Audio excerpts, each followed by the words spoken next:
This podcast is for mature adults and may contain explicit language. The members of this podcast opinions are solely based on their experiences, interactions, and life situations. It does not reflect the views of everyone. Viewer discretion is advised. With your host, Legit, Easy E, the Traffic Queen, and Titus the Cop. Yeah, easy.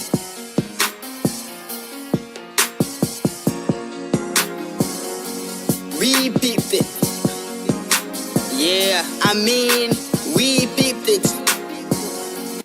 All right, peep us out. You are listening to We Peeped It with the Topic Queen, and we are back. Make sure you hit us up at We Peeped It First on Twitter and Instagram and at Gmail, and you can hit the Topic Queen up at DA Topic Queen on Twitter and Instagram, and Peep the One and Only on Twitter and Instagram, and you can listen on SoundCloud and YouTube, and you can also check out our streams on the day of when we drop our episodes, and you can type in Lee Peeped It with the Topic Queen on SoundCloud and YouTube. So just let us know your thoughts and interact with us, y'all. We are open. Topic Queen, you want to add anything to that? Nope, I'm just really excited about our guest today. Are you going to introduce him for us?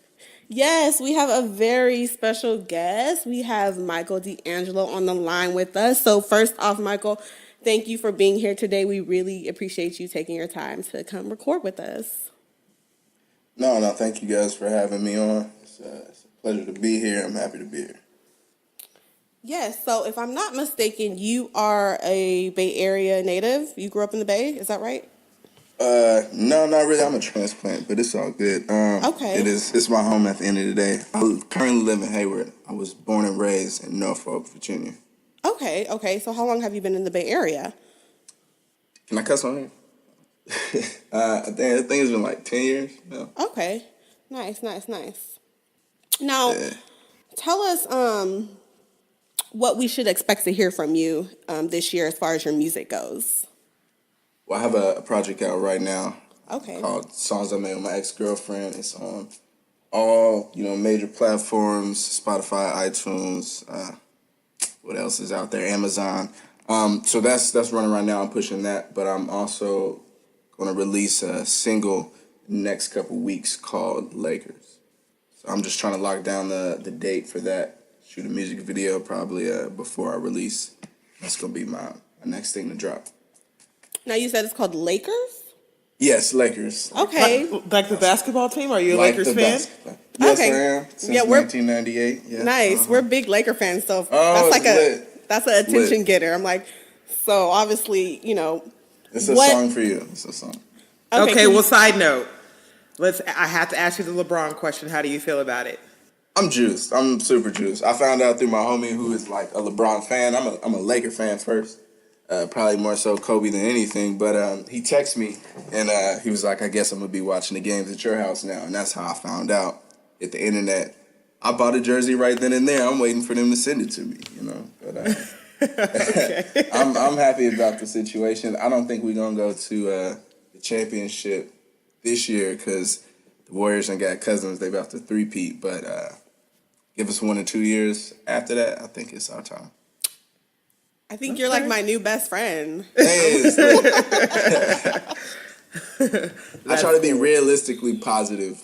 Right, right. The Warriors has got like every good player that you could have ever imagined. Everybody that was in that Uncle Drew movie, like they on the Warriors now. You feel me? So right.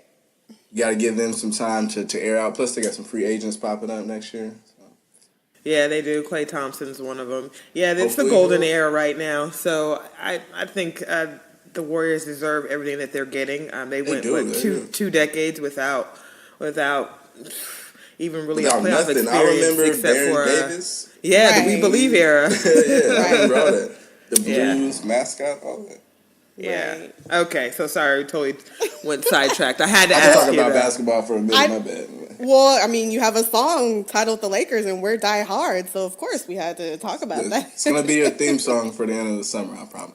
Oh Nice. man. Well, hopefully it's real fitting and we have a good season. That's gonna be perfect. Right? Yeah, because Drake disappointed me with his what is this, his ninth summer. I was not impressed. So I need a summer song.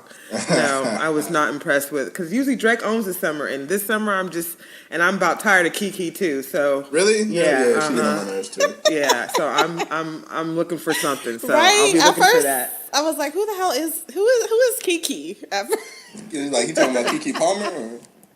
No, apparently it was some girl that he used to date back in the day from Canada, and apparently she used to host 106 in Park for a little bit. So, What? yeah. Yeah. Oh, okay. See, I didn't even know anything about that. I'm tired of the song, and I'm tired of the dance too. With the Shiggy. Right. Shout out to Shiggy, though. He doing it. Yeah, he is. Now you said you moved here to the Bay Area, so I really want to know what is it that you love about the Bay Area? How is it different from other areas and other cities? It sounds kind of weird saying it now in light of what's happened recently. The cultural diversity. Virginia is, the South. However you want to look at it, it's the East Coast, the South, whatever. It's a whole different vibe over there. Though, growing up, like black people, white people, and maybe the Middle Eastern dude that runs the 7-Eleven. Right. That was really about it. I moved out here, and it was like, got not just one type of Asian. I got a whole like spectrum of it, and then you got people like, you better not even call them Asian because they Pacific Islander, and then it's just there's levels to the shit out here, and I just loved how the vibe from food to music was completely different. So just the culture in general. Now you got these hermit patties and I was just about to say that. and barbecue whatever's and shit, and even boy that was I don't think that was in California. I think that was in Chicago. But beside the point, you got these white people out here kind of tripping. But I think like I love eating fruit and everything, and every once in a while there's some bad fruit in the little bushel or the bunch. That doesn't mean that all of them is bad. Feel me?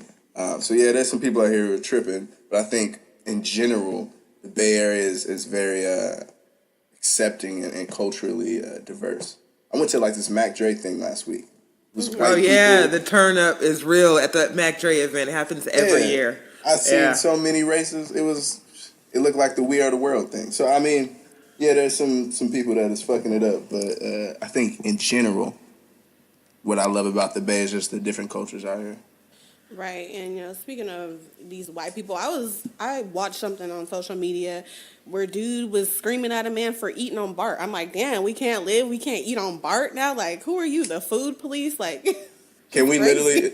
It might be it might be illegal, but I mean, right. Mind your business. Yeah, I mean the climate that we're in today, of course. I mean, I think it breeds for people to be a little bit more vocal than they would have been in the past. I think it's become acceptable to kind of wear your racism on your sleeve. And so even here in California, we still have some of those issues. Even in a place like here where it is so culturally diverse, I think California could be its own country because it's so different than anywhere else you go in the world. Even New York is completely different than New York, completely different from Chicago, completely different from the South. Like it's its own melting pot. People come from other places from all over the world just to get to California, and it's interesting. And the Bay Area is a whole nother spectrum because we got our own slang, we have our own music. Right, it's just Bay Area from Southern California. It's like two different worlds almost. Exactly. The only thing I feel like really connects us to, because I have some cousins that are from the LA area. The only thing that connects us is the respect. But I mean, everything else from the clothes that we wear, how we talk is completely different. Yeah, it's like two different worlds. It really is. I think, like you said, the only thing that we do share is just the respect that we're both from California. Exactly. I'm from both from the. I was born in Los Angeles, came to the Bay Area when I was a kid, but I love California as a whole. Like I love Southern California and I love the Bay Area too. In fact, all my sports teams are Southern California, so. Yeah, I got big love for the Bay Area, but I love Southern California a lot. That's home to me. Now, speaking of that, we're talking about Bay Area and we're talking about the culture. I feel like we have, some talented individuals. We have talented artists, and sometimes I feel like folks from the Bay don't get the respect that they really deserve. So what are your thoughts on that? Well, I mean, who do you feel is not getting respect? I feel like it's a hustle type of thing. Also, maybe the markets out here aren't as big. I have heard and I do understand the argument about like Bay Area people don't help each other, but I feel like it's a different area now or era now where we are beginning to just connect more. But as far as recognition goes, I feel like we have like it's just. It's never us that's really the one at the forefront pushing it. Like Right. DJ Mustard, that sound, that's Bay Area to me. And I have like this unique perspective from like not necessarily being born and raised here, so I can peg something when it's like, oh, that's definitely the Bay Area. But like the DJ Mustard sound, or just you could argue the slanging out the trunk is either the Bay Area or Master P, stuff like that. But I feel like as far as recognition goes, like Mac Dre is worldwide. You got G-Eazy, he's doing his thing. And shoot, them SOB boys got on the Black Panther soundtrack. That sounds pretty recognized to me. Yeah, and hers from the Bay too. Oh, see, I didn't even know that. See, that's yeah, she's from the Bay. Yep, she is. She is. One of the things I wanted to ask you, because I listened to your album, The Grooviest, and I listened to your album, Songs Made with My Ex-Girlfriend. And my favorite album out of the two is The Grooviest. I've listened to that from start to finish without skipping a song at least 3 times. I'm a little bit older, though, too, so I'm like an old school hip-hop head. I mean, my very first album that I ever bought on my own was Snoop Dogg's Doggy Style. So, like, I like your flow. I like the beats that you have. I love the West Coast influence of having skits on your songs. I really enjoyed that. To me, a little bit, it's like you almost, not that you switch up your flow, but your direction was different than when it was from the Grooviest album. So tell me a little bit about your mindset from The Grooviest to Songs I Made with My Ex-Girlfriend. Like I've always thought of myself to be like a combination of like this like Southern groove with like that West Coast bounce. And that's pretty much how the Grooviest, like just that title came to be, you know what I mean? Yeah. But like the mind state I was in with that was it was like a depressed mind state, and everything, like even the Grooviest come together, it wasn't to me it doesn't sound sonically like an album that was supposed to be together. I just kind of put those songs together. A few of them like string, but most of them were just like, I need to put something out. Okay. And as I was like trying to move on and everything, I had this idea for this project called Great Leftovers, which I am still going to put out maybe like in September or so. But I was looking for, like you said, skits to go in between, because the concept is food and people talking about what their favorite leftovers are. And I needed a beat. Yeah, right? I needed a beat for people to talk over. So I'm scanning through my email, and I just come across this labyrinth of songs on there from this time when I made with this girl I was dating. And I listened to the songs, and like there was even some emails that I had seen, because like I guess her phone wasn't working or my phone wasn't working, so we were emailing back and forth for a minute. So reading those conversations and just having the hindsight, looking back at that relationship and listening to those songs, I was like, I need to release them before I can move forward with Great Leftovers. Okay, so I like that. That makes sense. Okay. Yeah, right. So I put a pin in that. Listened through all the tracks. It was like 3 a.m, by the way. Listened to all the tracks. There was like maybe 10 or so, maybe more. A lot of instrumentals, but they were all from like, she suggested I should sample, or she suggested I should use this beat, or I should rap like this, that, or other. So I just went through them. I weeded out the weak ones. And that's how I came up with the project. I even had that title that night. From then there, it was just a promotion and everything. So it wasn't necessarily a mind switch. It was like, before I move forward, I need to release all of this. Okay, that's cool. That's cool. So tell me a little bit about your writing process. Like, do you hear a beat and go, okay, I want to write to that? Or do you have something that you write and you're like, I got to find the right beat to go with what I've written? It's a little bit of both. Okay. Like, when I'm trying to be more conceptual, it's definitely I need a beat that fits this. If I have a vibe I know I want to hit. What helps is when you like produce your own music, you can just kind of wiggle in there. I also have a lot of homies that produce music too, so it's never like a lack of beats. It's more like what do I want to talk about? I hate writing in the studio because I feel rushed. But like when I have all day, I'm in my room, some weed, and I can play the song a bunch of times. Whether I have a concept or I'm just trying to go off the dome, it's usually quick. I usually knock stuff out in about like an hour or so. Okay. Oh, wow. Now, who are your musical influences and why? I would say Andre 3000 is like top. His range of music. I would even say Songs of My Ex-Girlfriend is like my love below.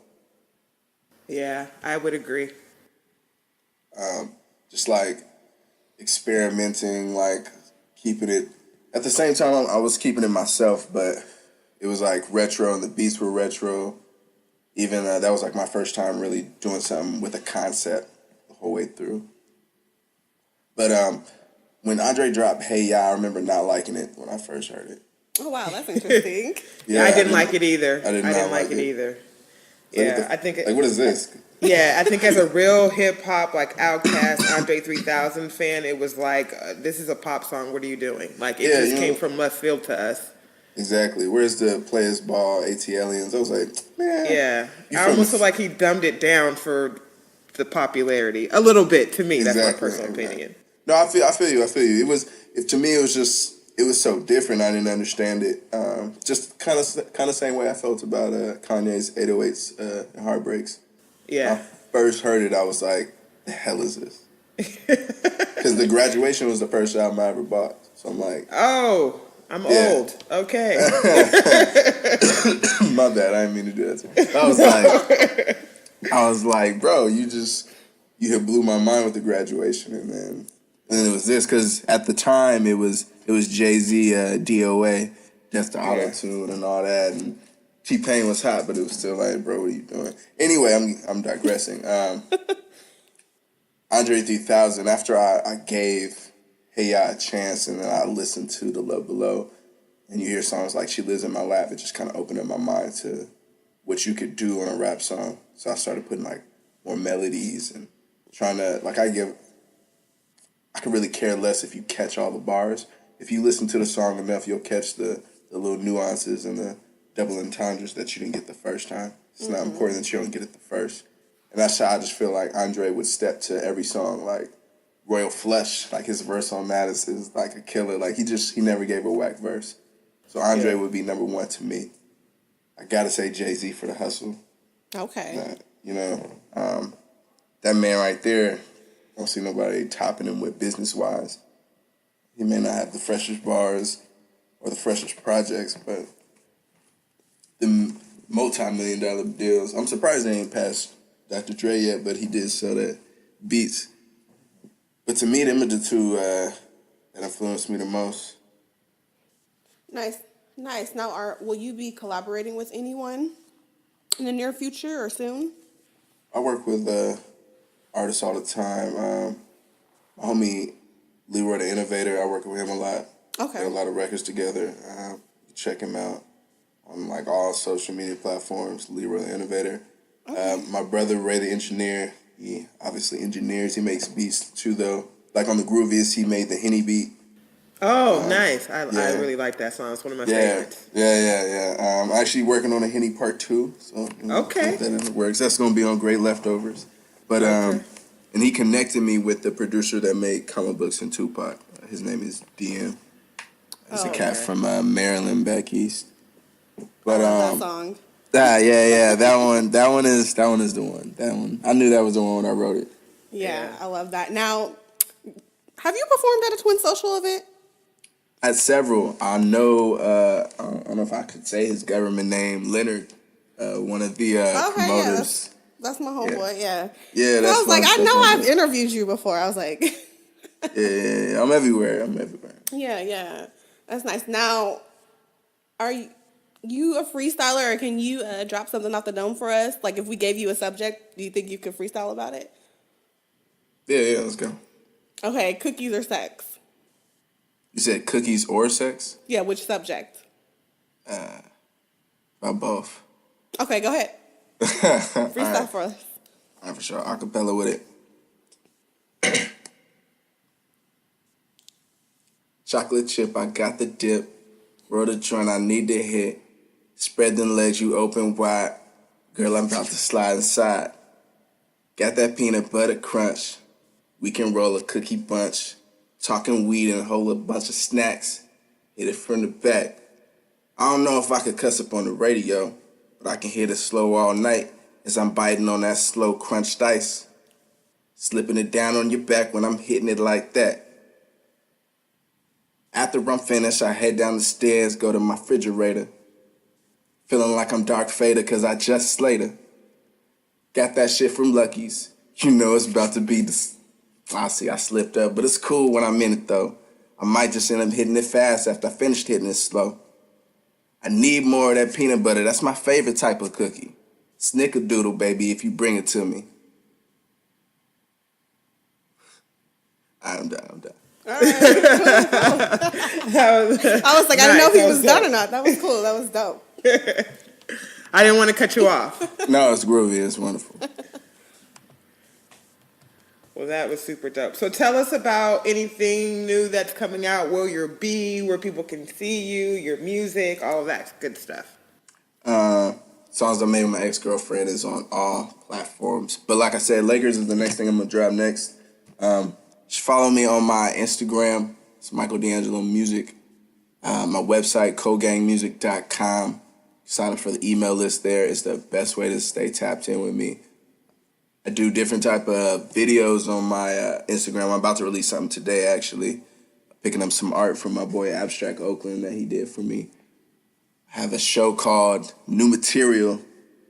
It's coming out at some point. I don't have a date right now, but I'm working on that. Be on the lookout for that. But the best way to stay tapped in with all that like rapid fire information I just gave you is codegangmusic.com. Michael Deangelo Music. It's my Instagram. Nice. Thank you for that. Now, I love your song, as I told you already, Comic Books and Tupac. So, are you down to play a little game called Finish the Lyric? Yeah. Okay. So the first lyric, I'm gonna read the lyric and then I'm just gonna ask you to finish it. So I'll start off with, back in elementary, I thrived on misery. Left me alone, I grew up amongst the dying breed. Inside my mind, couldn't find a place to rest until I got that. Finish the lyric. Life tatted on my chest. Hey. Next one, so now they got us laced, 2 multimillionaire motherfuckers catching cases. Bitches get ready for the throwdown. The shit's about to go down. Ooh, damn. It's real G's. I'm right with the real G's, right? So I'll read it again. So now they got us laced, 2 multimillionaire motherfuckers catching cases. Bitches get ready for the throwdown. The shit's about to go down. Yeah. You want me to help you out? Yes, please. Me and Snoop. Me and Snoop about to clown. Wow, I knew it was something with a clown. I knew that's America's Most Wanted. I knew it was like, damn, what is he about to do? Him and Snoop doing something. Like, what are they doing? I got one more for you. All right. Some say the blacker the berry, the sweeter the juice. I say the darker the skin, the deeper the root. The darker the flesh, the deeper the root. Yeah. Remember how to my sister on welfare, Tupac. Okay. Yep. All right, so we're gonna switch gears here a little bit. Are you a Power fan? I am. You know what I'm saying? I love that show. Okay, so did you want to stay and chop it up with us a little bit while we get into what's been going on with this crazy-ass Power series? Oh, yeah, most definitely. I'm going to keep it 1,000 with you. I have not seen the last episode, I guess. But it's cool. I'm not tripping off of spoilers. Okay. Well, Topic Queen, what's been cracking with this Power series? Oh, good old Power. So Power has we're up to 3 episodes now, right? I'm guessing this week is the 4th episode, correct? Yes. I think we're on the 4th already. Wow. All right. So let's see. We've got so many different characters that we need to go through, and I want to start off with Dre because that's the main person everybody wants dead. For Michael, real. what do you think about that? What do you think about Dre's character? He should have been dead last season. How this light skinned sorry. No, you can be free. You can cuss. It's a podcast. I cuss like a sailor, so feel free to say whatever you want. Man, fuck this light skinned nigga. How did he just look. I ain't Ghost, but look, I ain't even like a real nigga like that from the street. But I could have seen that setup at the warehouse a mile of fucking way. So my nigga, you gonna let him sneak up on you with Tommy and 50, bro? Yeah, I don't. Ghost slipping, bro. Man, this light skinned nigga cannot be that smart. All right, he cannot be that smart. No disrespect to light skinned niggas, but he cannot be this. He needs to catch a bullet. I don't like that. Yeah, I've been ready for him to die since like the middle of last season, and he's Ever still since sticking he was around. lying to Tommy about what's the little dumbass boy hanging with Kanan. Ever since then, I ain't like. Oh, Tariq. Yeah. Yeah, I knew he wasn't a real one then. Knew. Yeah, and so you haven't seen the latest episode, but Dre's gonna start having some kind of contention in his little crew that he's got going on. Oh, because that one homie that the Jimenez brother, the brother, not the sister. He's a little bit insane. Like he's walking all over Dre in front of his crew, and he's undermining him in front of his crew. So it's going to be really interesting to see how that dynamic goes, because I almost feel like Dre is going to end up dying before Ghost and Kanan and Tommy can even get to him. Dre's gonna kill him in this. I mean, I feel like Diego is plotting something. I feel like he might actually end up killing him. Who knows? I think Dre's gonna kill the brother. You think? Yeah, That's a twist. That is. That is a twist. Yeah, this little light skinned nigga gonna take over the distribution. I'm telling you, I'm calling it right now. I'm not a street nigga, but I know a little bit about a little bit. Yeah. That's the only move he got, especially if he undermined me in front of the homies. I have to take you out, bro. Right. I just feel like I don't know if he's going to go out this season because they have one more season after this. So I don't know if he's going to go out this season or not. I think it'll be good to make him the big bad. You know what I mean? Yeah. So Dre, that's Dre. We're done with him. Let's go to Kanan. I don't trust Kanan as far as I can throw him. I like the fact that they put the three back together again. I do feel like they need to do a prequel when they were kids so we could see what happened in that dynamic. But his dynamic with Tasha and what they showed in the last episode when he hemmed her up in the hallway, I need to know what it is that's going on between the two of them. Everybody's speculating, even we did, that maybe Tariq is not Ghost's kid, but then Raina, that means Raina wouldn't be Ghost's kid either because they're twins. So, and the creator of the show, Courtney, has already come out and said that we're crazy for thinking that that's not what it is. So, what could it possibly be? What did Kanan and Tasha get themselves into to the point where Tasha can't stand this guy, where she wants him dead? She's been saying that since the beginning, that he needs to be dead. So what is it? Right. I don't know. Kanan is tricky. I definitely think you can see the motive in his eyes, but right now, at this point in time, I think he has to stay alive for the sake of their master plan, which is killing the Jimenez, right, and going after Dre. But is he going to take over Dre's thing? He can't die right now. Or is he going to take over Tommy's thing? Because he's not loyal to nobody. I don't know. That's tough to say because now Tommy let him in on running drugs through the club, and Ghost is not cool with that. So you see how quick he got that money to front Tommy. So I don't know. I feel like I told you. I feel like Kanan always has motives in the back of his head. Yeah, and it's just definitely. And it's weird. Like I don't know him. Like the dynamic between Ghost and Kanan, it's kind of weird. I don't know. They have like a strange bond. Like they're cool, but at the same time they're kind of like side eyeing each other. Because they don't trust each other. Right. Yeah, I don't know. I just think he's finally at the point where I don't necessarily want him dead tomorrow like I do Dre, but I don't know. I don't trust that dude as far as I can throw him. He gives me the heebie-jeebies, really, because it's just like you can never know what he's thinking. And he's always seems to be like 3 moves ahead of everybody else. Which brings me to Ghost. He's getting on my nerves. He really is. He's getting on my nerves. His ass keep blowing up Angela's line. Yeah, that I don't understand that. I don't understand why all of a sudden now he's like super drinking a lot.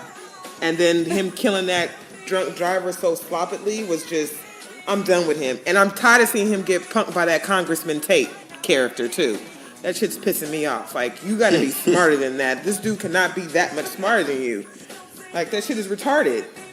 Old dog grew up. That's what I'm saying. Old dog in a suit. I've been saying that. I totally agree. It's crazy though. Like, you keep getting played by this dude.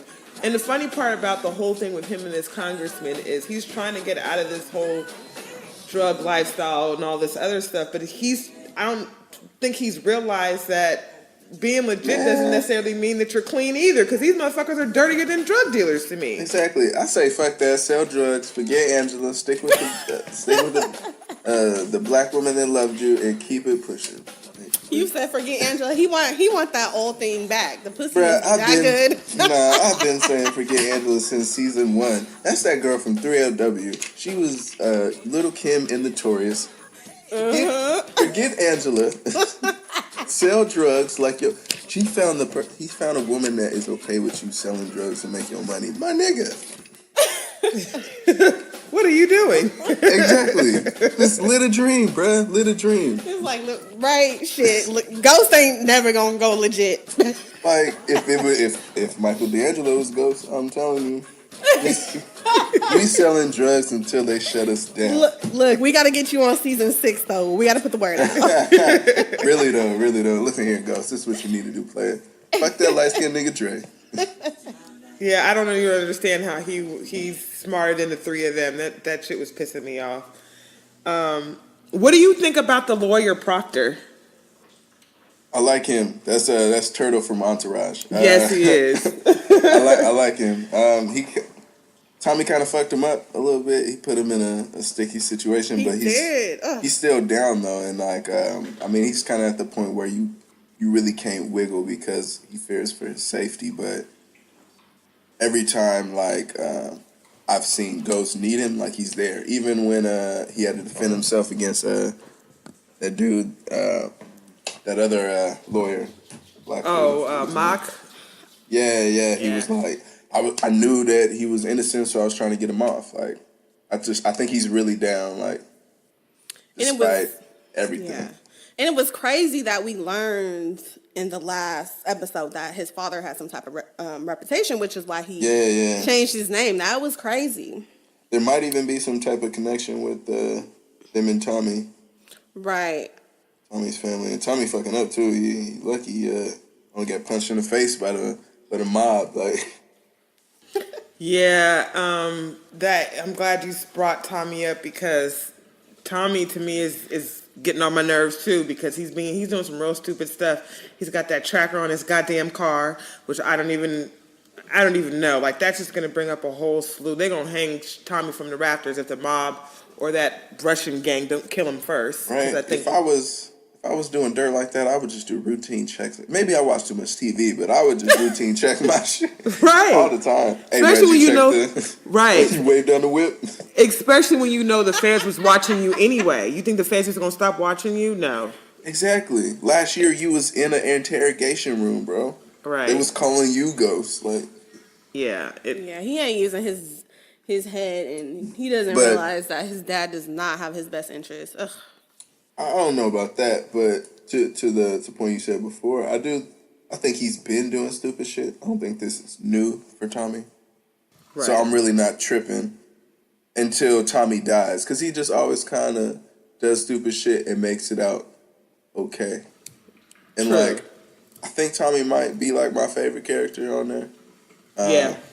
I just feel like that's what Topic Queen was saying. Yeah, like he just a wild ass dude. Like, he is my favorite been like character. That from the jump. Oh, he is? Yeah, he's my favorite character because who roots for the psychopath? Like, this show makes you want to root for the psychopath. Tommy is a psychopath. Like, he's crazy. He really, really is crazy. But I think he has the most level. Right, but he's endearing. Like, there's a rhyme to his reason. There's a rhyme to his madness. And Right. You know, even with him killing Holly, like, there was a rhyme and a reason to that. You know what I mean? So he doesn't just do things out of just malice unless you really piss him off. But I don't know, like, he makes you root for a psychopath, and he makes you root for, like, him not getting caught up and stuff. Like, this entire time you're rooting for the drug dealers and and not for the law, which is funny, especially in today's climate. But yeah, Tommy is my favorite character. He's one of my favorite scenes out of all of the seasons was when Tommy ran over that guy in his own car. Like, I was thinking that. I could watch that particular scene over and over again and laugh. Like, and that's how I'm like, this is crazy. Like, he's a psychopath. This show be having you and your motherfucking feelings. You be thinking some fucked up shit. Like, why am I thinking this way? Yeah. Right now? No, I love that scene too. Like, get him. Oh, he's like, you be all right. Yeah. You be okay. I mean, even when he bashed the uncle's head in, was anybody really mad about that? The dude was a pedophile. No. Like, you know what I mean? So, like, the things he does, you're just like, it makes you endearing to him. Which brings me to Lakeisha. Do you think that them two are going to get back together? Man, you better smack those. I don't know why he messed up the first time. I don't know why he messed up the first time, bro. I was like, Lala, go ahead. Carmelo messed up too. Look, all I know is... You know what? I actually like the two of them together. The only thing that I worry about with Lakeisha is she's not really hood like that. And even when they pulled her into her, you know, doing the money laundering for them through her hair salon, I don't really think she's built for that life. So I feel like as crazy as Tommy is, that's going to be insane. But I mean, like, I think that's what Tommy needs, because Holly she needed to sit her ass down, and she was always trying to be up in something. True. She just the type of girl, she could just chill at the house, know what's going on, and just run the alibi cover story. She already running it for Tasha. I don't know, there was that hand touch in the funeral for baby girl. Yeah. So I don't know. We'll see. She probably gonna play it super smooth because he messed up the first time. But I do see something possibly maybe happening. Okay. Because what you haven't seen yet. Tommy went to her to ask her about what she thought about his father and his father getting out of jail. Because his father's making some deal for him to get out of jail soon. So he went to her to kind of get her advice about his relationship with his father. And I guess I'm gonna let you watch it so that you can see what happens there. But okay. I believe you. I think there is going to be a time where they do come back together in some way. Let's see, Tariq. Now this little nigga gets on my nerves. He thinks he's a thug and he really isn't. He needs to stop before he kills somebody. Like that whole thing with him helping Dre, telling Dre to run, that pissed me off so bad because I was so ready for this guy to die. And then he's going to send him that text. I'm like, little boy, you don't even know what you're getting yourself into. Like, what are you... Got Tommy in trouble. Sit down somewhere. Yeah, he gets on my nerves. And he still ain't been all the way honest with his parents about really what happened with his sister passing and him seeing it. Well, in this new episode that you haven't seen, he finally does come clean with Tasha about him seeing his sister get shot and that he's the reason why she got shot and all that because he's going away to school. You remember that, right? To that, what's the name of that school? Choke, yeah. Yeah. Mm-hmm. So that's kind of how the last episode ended with them. I don't know if she was dropping him off or were they just going there to visit? I think she was dropping him. I think she was dropping him off, but you're right. He is such a buster, and I still think his badass is going to continue to lie. And I wouldn't be surprised if he fucking runs away. And then what pissed me off about him was when he sent Dre that text talking about run. I was like, little boy. Yeah, like it just, I don't know. He's trying to be in the big boy leagues and he really isn't, and he's going to end up getting some people hurt. I mean, you think he would have learned his lesson when his sister got shot over his dumb shit, but I don't know. That kid drives me nuts. Who are your parents? You need to be whooped. We know who his parents are, and they ain't watching his Who raised you? We know exactly, a drug dealer and his money counting wife. Right. Right. And his parents be trying to blame one another for their bad parenting. No, it's not. It's really because the baby girl was fine. They wouldn't wrong her, and I think shorty want to be a thug. So he put himself in some precarious situations. Right. For sure. I think he is gonna be like cool though at the school. I think he's gonna chill the fuck out. I hope. It's kind of like a weak move though to be like, "Hey, mom, by the way, this, that, and the other." Okay, bye.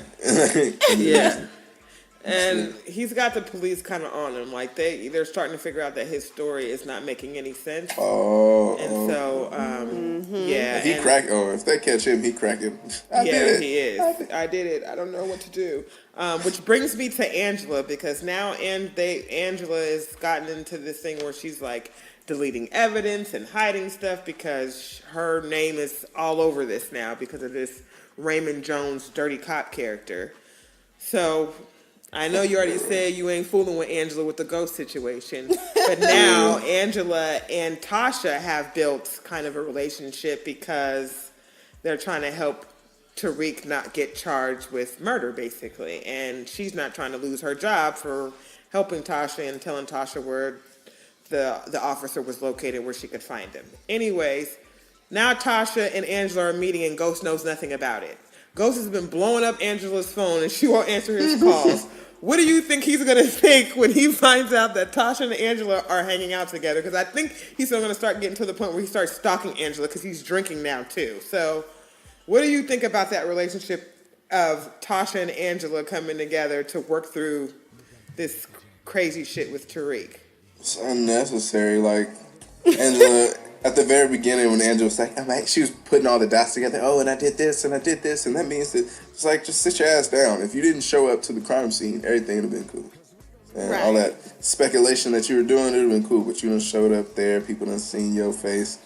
It's a wrap. I mean, I just think it's for TV, but like, you just need to tell people, just communication is key. So, now I don't know about if you blowing up, your ex's phone, you don't tell your girl that. But if you kicking it with my ex, you should probably tell me that. You know what I mean? Especially if it's to keep the feds off of my son. So I think it's just unnecessary truth withholding. Yes, I would agree. I think it's a weird dynamic. I've been saying it from the beginning that, like, I don't know how the two of them could like really work together. I mean, I guess in this situation they kind of need each other, but I think it's really weird that Jamie Ghost has no clue that they've been working together since the beginning of this season, pretty much. I think it's a little bit weird. He's so caught up. And now Angela is on the tails of the Jimenez cartel. She's figured out that it's not two brothers, that it's a brother and a sister. She's figured out that they've got some business in New York. And now she's at the point where she's going to start, which I think we'll probably see next episode, is start serving warrants. And that's why I was saying that I don't know if Dre's going to make it to Tommy and Ghost and Keenan getting them, because now not only has he pissed off the Jimenez cartel and the brother, he's also has Tommy and Keenan and Ghost on his ass. And now the feds are going to start looking into the Jimenez cartel in detail. And usually when that happens, they try to take everybody from the top down. Yeah, that situation is crazy with the Jimenez, because it's pretty much like I told you, like we were saying, it's a matter of who's going to get to them first. Are they going to get killed? Is Angela and them going to finally catch up to them? Because if they do, like I said, they're going to be snitching like crazy. Yeah, I don't know. But I know that if they catch Dre and Dre ends up in jail, he's dead. Oh, most definitely. Because Kanan is the reason why he's still alive now. That's why he was indebted to Kanan, because Kanan had his back in jail. So Dre's got to do everything but not go to jail. He go to jail, he knows that's a death sentence, period. Right. So I feel like there's nowhere for Dre to hide. If the Jimenez cartel end up flipping on his ass, it's a wrap for him. Everybody's going to be coming for him. And I think that is going to be a crazy dynamic. Is he going to get arrested, get killed in jail, or is he going to die on the street? I kind of feel the same way about Tommy, too. Like, I feel like at the end of the day, Ghost will probably get locked up. But Tommy's ass is not going to get locked up. He's going to go guns blazing, like Queen Latifah and Set It Off. Yeah, like it's going to be one of those things. He's not going not going quiet. He ain't going out like a punk. No, I don't think that's happening at all. Like, straight up Queen Latifah on Set It Off. It's It's going to be fireworks. It's the white boy version of that. Yes, it's going to be fireworks. I feel like it'll be extra to the extreme. Yeah, and then in that situation too, with the FBI on the Jimenez tail like that, you know how it is. Whoever talks first gets the best deal. Right. So is people going to start turning into snitches? Who knows? Because Dre might turn into a snitch just to go in witness protection, because if he doesn't, he gonna die either way. Oh my God, witness protection. But I'm telling you that could really, really happen, because if the Jimenez cartel is after him, he can't survive in jail because Kanan had his back while he was in jail. He got crazy ass Tommy, Kanan, and Ghost looking for him. Dude, I'm going to witness protection. I'll tell you whatever you want to know. But Dre is still gonna die in witness protection. He could, but that would be some work for somebody to look for him. But I'm just saying, like, at the end of the day, he could bring down all of those people. He could bring down Kanan. He is the center link to all of those people. The Jimenez cartel, Kanan, Tommy, and Ghost. Right. He could bring all of that down. That one person knows all that business. Dre is a very integral piece. The fact that they made such a young guy a villain is crazy to me. Yeah, I told you he is just getting started. His time is not up yet. He's in his prime. Yeah, I think that's a big responsibility. Like, Kanan is a villain, but they've really made him the villain for basically these last 2 seasons, and I think that's insane for a guy that young to be such a big villain. Man. Okay, let's talk about... Have we talked about Tasha? Yeah. Well, what about Tasha? Tariq finally telling her the truth. Oh, her finally telling Tariq and them the truth telling Tariq the truth about who her and Ghost are. She finally told them that they were drug dealers on the last episode. So I think, and then that's when he... If he didn't put that together, he's stupid. Yeah. So he finally, and that's what prompt him to be honest with her about him seeing his sister dying because of that. Right. Mm-hmm. Right. So now he kind of knows, okay, his parents are drug dealers. They know the ins and outs? No.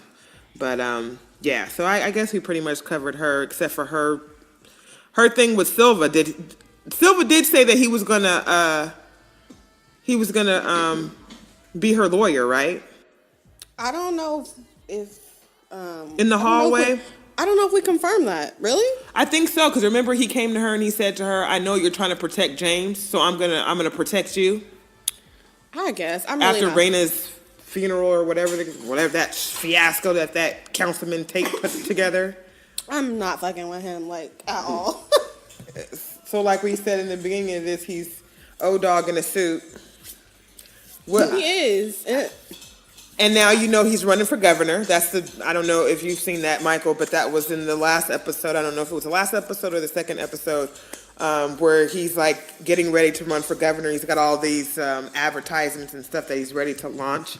And I think he's using the Ghost thing and Raina dying as his public effort to show that he's like in the city, knows the problems, trying to problem solve this, that, and the other. He's connected to Man of the Year and all this other stuff. So what do you guys think is the backstory of this Councilman Tate character? Do you think he was a thug turned politician, or do you think he's just really, really smart and just conniving? I think he's just conniving. I don't know if there's any, because they would know him, wouldn't they? So, I feel like his name would have came up somehow, like Ghost should have already checked him out. And that's kind of what bothers me, is that the Ghost has not even taken the time to look into who this guy is. That's bothering me. And the fact that I feel like this guy plays him at every turn and he's never taken a stance on it, even with the funeral. That was crazy. Yeah. You're going to make them have a funeral with press and this, that, and the other. This is all to benefit him. And Ghost hasn't put his foot down. And then even the same thing, they had a press conference that they kind of just threw on them. Yeah, that he too. bamboozled them. He bamboozled them into that. That was real fucked up. So it just makes me wonder, because the only reason why I say, well, maybe he has some type of connection to the streets is because I remember last season when he first got introduced, his little sidekick, whatever the person was like a street dude. Right. So I'm just like, I don't know. And then when Dre showed up to their meeting randomly that one time, I felt like that was kind of weird too. Like, how did he know that him and Dre even knew each other? I don't know. It was just, I don't know. He gives me the heebie-jeebies. He really does. Right. Okay. Well, I think that's everybody, really. I think that's everybody that's really important in the last few episodes. Do you have anything you want to add or what you think is going to happen next? Well, Power will be coming back on tonight, and my ass is gonna stay home and watch it right at 9:00 since I have that option now. But yeah, before we get out of here, Michael, if you were to be a cast member in Power, what would your character be? What type of character would you want to be? Definitely moving weight, trafficking. I'm not trying to be on the corner though. Like, and I would be super low key. Like, just, I dig how Dre, his transportation of the drugs, how it happens in the club. I like how that is. So I'd be the dude who's like, yo, we need to hit up Deangelo. He's the one that can figure it out. And I'd be like I told you, all right, guys, this is what we need to do. First, take out this light-skinned nigga. Second, take out a menace. Ghost, you stop calling Angela. Give me your phone, bro. We delete Angela's phone number. You know what I'm saying? And then we just move forward from there. I would just be a real trafficking cat. So he would be the equivalent of the guy that was on Get Out, the friend on Get Out that was like, nigga, you need to get out of there. What is wrong with you? Yeah, the sound of rational reason. mind. Yes. Right. The one who's like, bruh, you know that, like, that's a setup, right? He said, right? That's so funny. This is motherfucking TSA. Yeah. Handle shit. I bet every TSA person that watched that felt hella lit after that. They felt hella special afterwards. Walking out the theater like, goddamn it, I can't wait to go to work tomorrow. Fucking taking their jobs too fucking serious.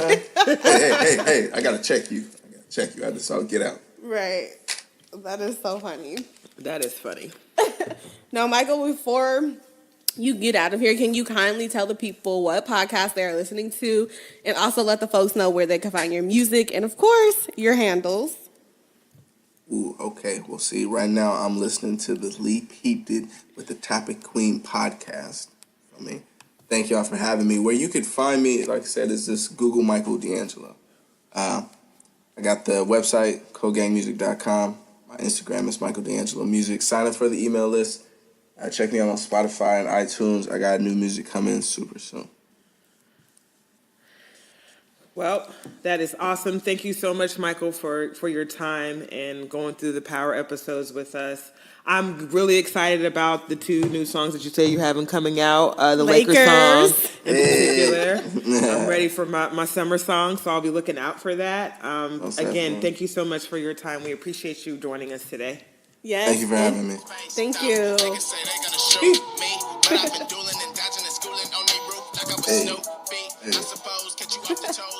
All right, we are outro. Don't ever forget, we peeped it first. We peeped it. Don't ever forget that.